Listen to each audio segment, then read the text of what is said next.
Continuamos, aunque seguimos al tanto de lo que sucede en este momento en Santo Domingo Este, en Ferrecentro Osama. Para hoy invité al señor José Martínez Opelman, justamente para conversar con él sobre la situación luego de los videos que se pusieron en marcha del señor Miguel José de Moya. Y más adelante hablaremos sobre si la gente apoya o no la marcha para que se levante el toque de queda, más después de lo que ha dicho el presidente de la República, que lo compartimos en algunos minutos con ustedes. Mientras tanto, recibo por la vía de Zoom al abogado Martínez Opelman, quien es la defensa del señor José o Miguel José de Moya, el presunto asesor del Ministerio Público del ex procurador, a quien se le atribuye haber recibido poco más de 20 millones de pesos por supuestos cursos que dice el Ministerio Público que nunca dio. Señor Opelman, buenas noches, gracias por acompañarnos hoy. Muy buenas noches, señora Yulisa, gracias por la invitación, siempre dispuesto a dar la información que tenga en mis manos para ustedes los medios de comunicación. Gracias, Opelman. Ayer vimos unos videos que se enviaron en 3 partes, y al menos las últimas 2 partes, que fueron las de la noche. El señor de Moya decía que el Ministerio Público le hizo un interrogatorio que él consideró aberrante, y palabras más, palabras menos, intimidatorio, irrespetuoso, etcétera, y que le decían que mintiera, y además que si él se iba a inmolar por alguien que no valía la pena. Mire, sí, el señor Miguel José Moya, pues, al comentarnos eso, a la terminación de los interrogatorios de que fue objeto en los 2 primeros meses del año 2021, nosotros le explicamos que frente a una actitud de esa naturaleza del Ministerio Público, las probabilidades de que fuera sometido a una acción penal bajo la fórmula que el Ministerio Público ahora ha tenido como norma, que es allanar y apresar, pues que pudiera él tener a disposición algún material que él quisiera compartir con su familia, con quien fuere, sobre lo que él pensara. Pues una vez apresado, no tendría más la oportunidad de comunicarse que no fuera en las audiencias, y que no existía la seguridad de que pues, en esa audiencia tuviera la oportunidad de ser escuchado por la opinión pública. Pues el Ministerio Público ha tenido también como norte pues llenar los medios de comunicación de notas e informaciones en una total desventaja para los imputados. Ese video fue grabado en los primeros días del mes de febrero, específicamente creo que el día 4 o 5 de febrero, en horas de la noche. Ahí están los archivos madres. Me ha llamado mucho la atención que periodistas con gran reputación han afirmado de manera errada, equivocada, que los videos se grabaron horas antes de él ser allanado y apresado, lo que no es cierto. Ahí tengo a disposición el archivo madre de esos videos, donde se hace constar que los mismos fueron grabados en los primeros días del mes de febrero, si mal no recuerdo, el día 4 o 5. ¿Habría alguna diferencia en cuanto a la intención si se grabaran horas antes o días antes, Opelman? No, lo que pasa es que la información de si se grabaron horas antes da a entender como que él tenía conocimiento de la puesta en marcha de una operación para apresarlo, y no es cierto. Le tomó completamente por sorpresa. Sí, para él fue totalmente una sorpresa. De hecho, en el momento en que ocurrió, yo me encontraba conversando con él vía telefónica a las 9:50 y tanto de la noche. Para él fue una total sorpresa, y para nosotros también, que le hemos venido acompañando durante todo este proceso, aunque no participamos de los interrogatorios. Opelman, quiero saber por qué el señor de Moya le da tanto énfasis en esos videos a decir o a dejar claro, al menos por su parte, que él no participó en el esquema, en la planificación del esquema para los imputados de Odebrecht, en esa estructura mediática, y que no fue quien planificó tampoco la embestida contra la procuradora actual, Miriam Germán. Me parece que le dedicó tiempo a ambas cosas para dejar en claro, al menos en su sentir, que él no fue quien planificó la estrategia mediática del caso Odebrecht. Mire qué sucede. Desde hace meses, él viene observando cómo algunos de los imputados se refieren al tema del mediatismo del proceso.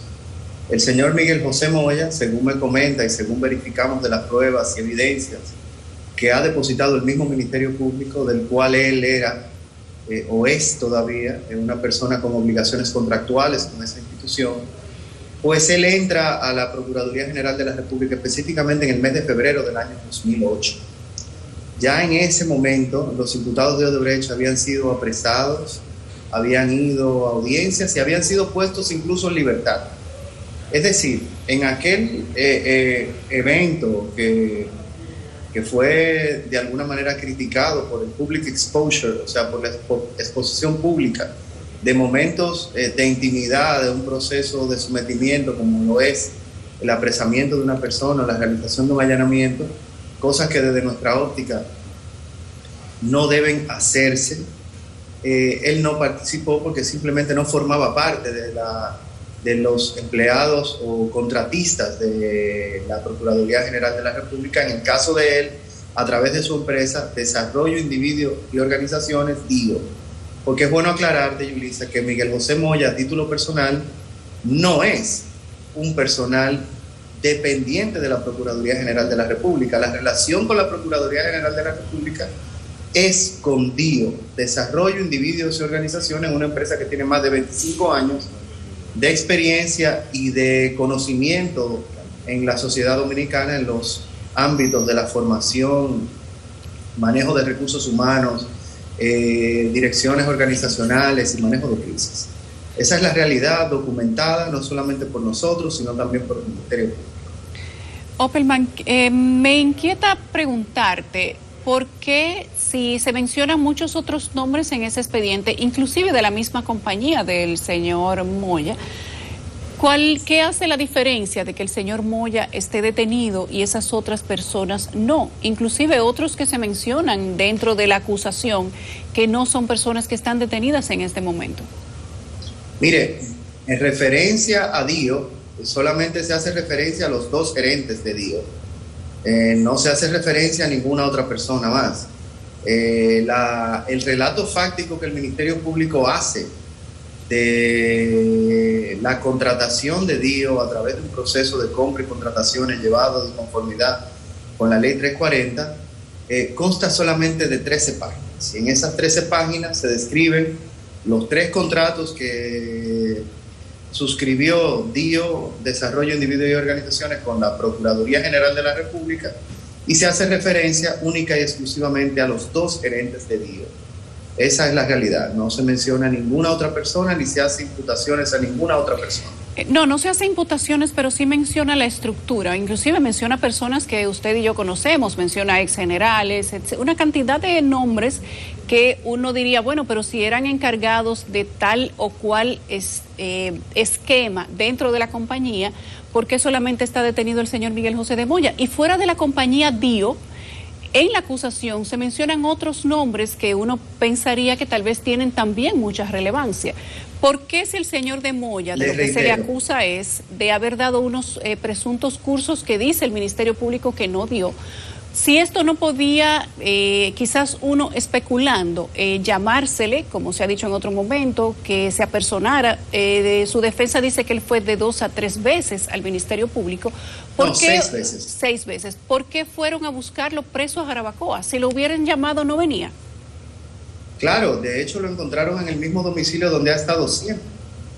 Se trata simplemente de una práctica del Ministerio Público deleznable que tiene que ser corregida. No es posible que usted llame a una persona y vaya voluntariamente 5 o 6 veces a someterse al rigor de un interrogatorio que la jurisprudencia ha denominado como una limitación del derecho a la libertad que pone a correr el plazo de duración máxima del proceso. No entiendo cuál es la razón de apresarle o someterle en un expediente vinculándolo con cuestiones de administración de una institución en la cual él no tiene ninguna participación. Les reitero, el señor Miguel José Moya y la empresa DIO, Desarrollo, Individuos y Organizaciones, tienen una relación comercial con el Ministerio Público a través de 3 contratos. Esos contratos tienen un objeto híbrido, la transferencia de conocimiento a través de la prestación de material para la impartición de unos cursos y el manejo de crisis. Eso es una relación de carácter comercial. Si el Ministerio Público, entidad contratante, parte de la administración pública, entiende que hay un incumplimiento o que hay un incumplimiento a medias de un contrato, eso no significa que se ha cometido estafa contra el Estado, ni significa que se forma parte de un entramado corrupto para desfalcar al Estado, como malsanamente se ha querido decir. Hay una figura criminal. Cualquier dominicano que contrate con el Estado dominicano mañana y haya un incumplimiento o la interpretación de un contrato para el cumplimiento de una obligación, frente a este precedente funesto que no responde más que a una persecución selectiva, puede ser sometido a la acción de la justicia por una supuesta estafa al Estado. Eso no es así. Nosotros los abogados todos los días vemos, como en todas las fiscalías, cuando se le menciona a un fiscal la existencia de un contrato, se entiende que si no se ha dado falsa calidad, si no se ha dicho que existen unos poderes que no existen, si no se ha utilizado una maniobra fraudulenta, no existe estafa. Entonces, esta persecución malsana, repito, tiene que llamarnos a reflexión a todos, Luisa, porque mañana usted, como comunicadora, suscribe un contrato con un ente de la administración pública para la colocación de una publicidad o el desarrollo de cualquier tipo de sus actividades, y hay una interpretación distinta a la que usted le da a ese contrato, usted pudiera ser sometida por estafa. Así es. Y eso no es así. Para eso la Constitución del 2010 desarrolló la jurisdicción contencioso-administrativa, que es una jurisdicción especializada para resolver los conflictos entre la administración y los particulares. Entonces, si cualquier situación de carácter contractual queremos alarla por los moños y traerla y meterla en un reclamo genérico, general, de cuestiones administrativas, de compras y contrataciones, de cuestiones incluso hasta índole políticos, que no tienen nada que ver con las obligaciones de nuestros representados, pues le hacemos un flaco servicio a lo que la gente espera de la lucha contra la corrupción y el fin de la impunidad. Esa misión que el destino ha puesto en manos del Ministerio Público que hoy le dirige es muy noble y tiene que ser tratado como tal. Tenemos también que resaltar, Yulisa, que la prisión preventiva se ha convertido en una regla cuando es la excepción. Es la excepción, así es. Opelman, dentro de esa acusación, que es muy diversa, mucho más de 200 y tantas páginas. No, Yulisa, la acusación solamente tiene 88 páginas. Bueno, todo lo demás es un inventario de documentos. Todo lo demás es un inventario de documentos anexo a esa acusación. Pero el relato fáctico que el Ministerio Público plasma ahí son solamente 88 páginas. Entonces todo lo demás es accesorio y adorno, digamos. Inventarios de documentos. En esa acusación, el documento de más de 280 páginas, el Ministerio Público es diverso en cuanto a los ilícitos que enumera. Habla de varios puntos que son de tipo penal. Sin embargo, cuando tú vas separando cada una de las acusaciones a cada una de las personas, porque son varios acusados, 18 como debería personas ser por el principio de personalidad de la pena. Así es. Habla de tipos penales que ciertamente son muy gravosos, pero cuando tú contrastas, por ejemplo, intervención a fiscales del Ministerio Público, digamos que hackeo a base de datos del Ministerio Público, presunta estafa al Estado mediante recibo de sobornos, contrataciones que fueron espurias, de la comida de los presos, el sistema penitenciario que dice el Ministerio Público que fue tratado como un negocio propio, y te vas de ahí a un tema de dar cursos o presuntamente no darlos y recibir dinero, pues ciertamente hay una diferencia muy marcada. ¿Hay alguna otra situación que se diera con el señor de Moya que tal vez no esté en la acusación? Simplemente porque cuando se ven todas las acusaciones, pues uno dice, bueno, pero como que... ¿Qué busca este señor ahí? Hay mucha prisión aquí, ¿no? ¿Qué busca este señor en ese expediente? Si usted entendía que había algún reclamo, ¿por qué no lo ha intimado? ¿Por qué no lo ha puesto en mora? ¿Por qué no le ha preguntado cuál ha sido su cumplimiento de ese contrato? ¿Cuál ha sido el servicio que ha dado? Pero esa pregunta no solamente te la generas tú, Yulisa. Esa es una pregunta que se la genera cualquier persona que lea con detenimiento esas 88 páginas de imputaciones. ¿Qué busca una persona que a través de un proceso de ley de compras fue contratado en un caso donde se mezcla desde un hackeo hasta un supuesto robo de unos blogs, hasta un equipo antidrón o la devolución de unos valores por un bien incautado. ¿Qué tiene que ver DIO, desarrollo, individuos y organizaciones con esta maraña de cosas que ha sido puesta ahí sin ningún hilo conductor entre un elemento y otro que no sea, desde mi óptica, hacerle un daño a una persona que hasta este momento ha tenido una hoja de vida intachable a los ojos de toda la sociedad? Pero ¿por qué se querría hacerle un daño al señor de Moya cuando estamos hablando de que la Procuraduría la dirigen Jenny Berenice Reynoso, Wilson Camacho, doña Miriam Germán, que son personas hasta cierto punto nobles? Yo creo que invertiste el orden. La Procuraduría no la dirigen Jenny Berenice, Wilson Camacho y Miriam Germán. La dirigen Miriam Germán y luego está Jenny Berenice y luego está Wilson Camacho. Ese es el orden en que deben estar. ¿Y cuál sería entonces digamos que, la pena perdida aquí, si hubiese alguna? Porque estamos hablando de tres personas muy honorables que hablan y profesan el debido proceso en todo momento, el derecho de los imputados y de los ciudadanos por encima de cualquier cosa, el apego a la ley, el apego a la Constitución. Sí, es así. Yo puedo dar fe y testimonio de que la magistrada Miriam Germán es una persona respetuosa del debido proceso. No me cabe la menor duda. Ahora, no puedo decir lo mismo de la magistrada Jenny Berenice. ¿Por qué? Y del magistrado Wilson Camacho. Sus últimas acciones así lo demuestran.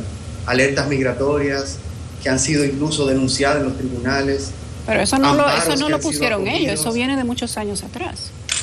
Pero lo han continuado. Entonces yo espero que si este Ministerio Público es distinto y diferente al que tanto criticamos en su momento, y lo criticamos hoy en día también, yo espero acciones distintas. Los derechos no son vulnerados porque se violentaban antes y se vulneran ahora. Los derechos tienen una protección diaria, inmediata y continua.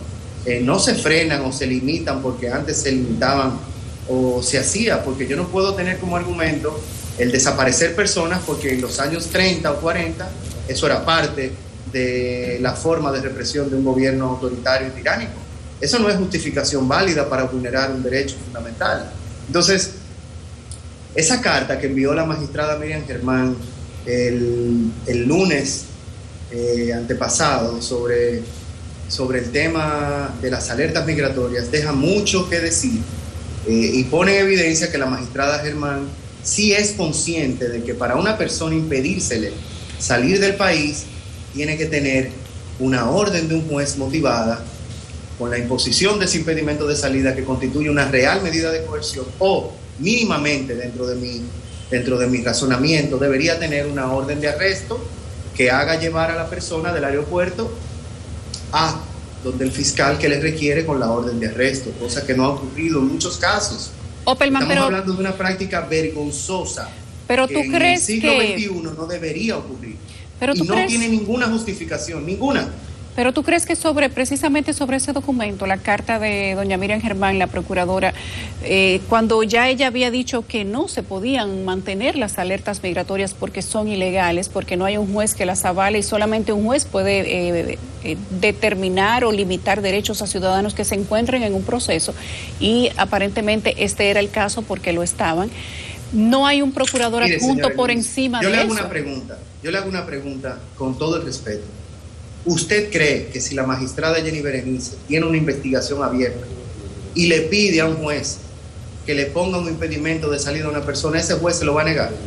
Es más, si yo fuera el investigado y a mí me piden ir donde un juez para ponerme un impedimento de salida, yo llevo el pasaporte y lo entrego. Digo, mire, aquí está mi pasaporte, gracias al señor magistrado, no hay ningún problema. ¿Pero por qué? Hasta que el Ministerio Público concluya su investigación. Lo que pasa es... Lo que es ilegal es ilegal. Una forma de limitación de la libertad. Limitar la libertad de manera arbitraria constituye un delito que está tipificado en el Código Penal, en sus artículos creo que 114 o 116. Opelman, pero entonces, lo que es ilegal, independientemente de quién lo solicite. Y si la magistrada Miriam Germán ya había dicho que era ilegal, ¿por qué se mantenían haciéndose entonces? Hay que preguntarle a la magistrada Jenny Berenice eso. Ella es la que tendría que responderlo, que de hecho la prensa le preguntó y rehuyó la respuesta. Entonces es una práctica vieja, criticable antes, ahora y en el futuro, que yo no la espero de personas que tienen sobre sus hombros una responsabilidad tan grande como la que el pueblo les ha puesto ahí, para que puedan satisfacer la sed de justicia que tiene la gente. Eso es una responsabilidad histórica, Yulisa, que no debe ser empañada por nada. Ningún juez va a negar a un ministerio público ponerle un impedimento de salida a una persona. Ninguno.